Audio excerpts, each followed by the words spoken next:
4 points caractérisent un smartphone low cost. Le premier, c'est la finition franchement pas terrible. Le deuxième, l'écran moyen. Le troisième, les performances souvent en retrait. Et bien sûr, le quatrième point, c'est le prix. Ce 50 Diamond, on s'attendait à ce qu'il remplisse tous ces critères, sauf qu'il n'en a rempli qu'un, c'est le prix, seulement 200 €. Mais il n'a rien de low cost en dehors de ce prix. La finition déjà est impeccable, l'assemblage est juste parfait. C'est du plastique, certes, mais du plastique de qualité, il tient bien en main, c'est très agréable à utiliser. Et surtout l'écran, 5 pouces IPS Full HD 1920 par 1080, totalement inhabituel sur un smartphone de ce type-là.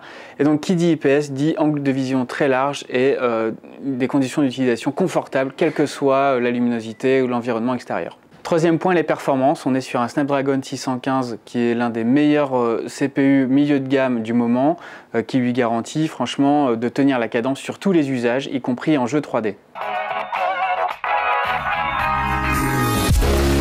Les seuls reproches qu'on peut faire à ce 50 Diamond sont en 2 points. Le premier, c'est la photo et la vidéo. Il est un peu en retrait par rapport à ce que peuvent faire les smartphones les plus haut de gamme. Les photos sont un peu ternes, un peu fades, notamment en conditions de faible luminosité, et en vidéo, ça a tendance à saccader, c'est un peu dommage. Le deuxième point, c'est l'autonomie, qui nous a un peu déçus, surtout avec notre dernier test d'autonomie qui utilise beaucoup le processeur. Voilà, c'est pas au niveau des smartphones les plus haut de gamme, mais encore une fois, on est sur un smartphone à 200 €, donc on ne va pas être trop exigeant non plus sur ce point-là.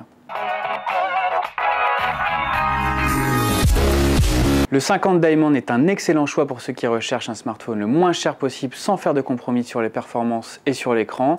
Pour preuve, il se classe aujourd'hui dans le top 10 des meilleurs smartphones à moins de 200 €.